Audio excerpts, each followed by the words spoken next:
ಹಿಮಾಲಯದ 3 ಶ್ರೇಣಿಗಳನ್ನು ಹೆಸರಿಸಿ.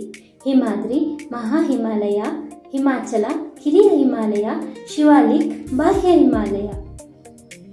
2ನೇ ಪ್ರಶ್ನೆ, ಭಾರತದ ಅತ್ಯಂತ ಪ್ರಾಚೀನ ಭೂರೂಪ ಯಾವುದು? ಉತ್ತರ ದಕ್ಷಿಣ ಪ್ರಸ್ಥಭೂಮಿ. 3ನೇ ಪ್ರಶ್ನೆ, ಪೂರ್ವ ಮತ್ತು ಪಶ್ಚಿಮ ಘಟ್ಟಗಳು ಎಲ್ಲಿ ಸೇರುತ್ತವೆ? ನೀಲಗಿರಿ ಬೆಟ್ಟಗಳಲ್ಲಿ.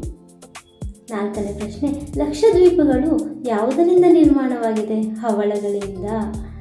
ದಕ್ಷಿಣ ಪ್ರಸ್ಥಭೂಮಿಯ 2 ಲಕ್ಷಣಗಳನ್ನು ಬರೆಯಿರಿ.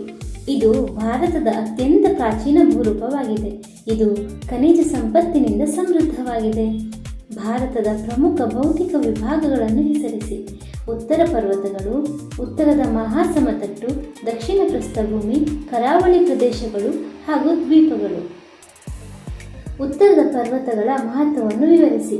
ಭಾರತದ ನೈಸರ್ಗಿಕ ಗಡಿಯಾಗಿ ಕಾರ್ಯನಿರ್ವಹಿಸುತ್ತದೆ.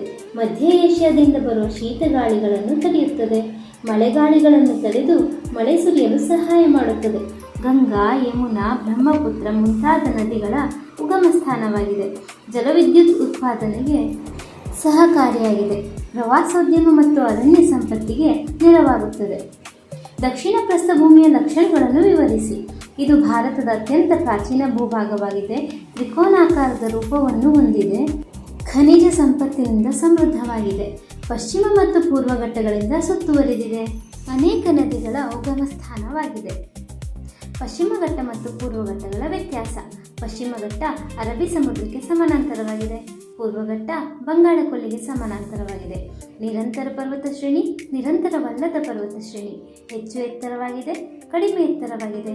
ಹೆಚ್ಚು ಮಳೆ ಪಡೆಯುತ್ತದೆ, ಕಡಿಮೆ ಮಳೆ ಪಡೆಯುತ್ತದೆ. ಇದು ಪಶ್ಚಿಮ ಘಟ್ಟ ಮತ್ತು ಪೂರ್ವ ಘಟ್ಟಗಳ ವ್ಯತ್ಯಾಸ. ಉತ್ತರದ ಮಹಾಸಮತಟ್ಟಿನ ಮಹತ್ವವನ್ನು ವಿವರಿಸಿ. ಅತ್ಯಂತ ಫಲವತ್ತಾದ ಭೂಮಿಯಾಗಿದೆ. ಕೃಷಿಗೆ ಅತ್ಯಂತ ಸೂಕ್ತವಾಗಿದೆ. ಜನಸಂಖ್ಯೆ ಹೆಚ್ಚು ನೆಲೆಸಿದೆ. ರಸ್ತೆ ಮತ್ತು ರೈಲು ಸಾರಿಗೆಗೆ ಅನುಕೂಲಕರವಾಗಿದೆ.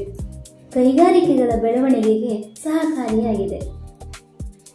ಪರೀಕ್ಷೆಯಲ್ಲಿ ಖಂಡಿತ ಓದಲೇಬೇಕಾದ ಪ್ರಶ್ನೆಗಳು: ಉತ್ತರದ ಪರ್ವತಗಳ ಮಹತ್ವ, ದಕ್ಷಿಣ ಪ್ರಸ್ಥಭೂಮಿಯ ಲಕ್ಷಣಗಳು, ಪಶ್ಚಿಮ ಘಟ್ಟ ಮತ್ತು ಪೂರ್ವ ಘಟ್ಟಗಳ ವ್ಯತ್ಯಾಸ, ಭಾರತದ ಭೌತಿಕ ವಿಭಾಗಗಳು, ಉತ್ತರದ ಮಹಾಸಮತಟ್ಟಿನ ಮಹತ್ವ. ಇವುಗಳಿಂದ 3, 4 ಹಾಗೂ 5 ಅಂಕಗಳ ಪ್ರಶ್ನೆಗಳು ಬರುವ ಸಾಧ್ಯತೆ ಹೆಚ್ಚಿದೆ. ನಾನಿಲ್ಲಿ ಸಂಕ್ಷಿಪ್ತವಾಗಿ ಉತ್ತರ ನೀಡಿದ್ದೇನೆ.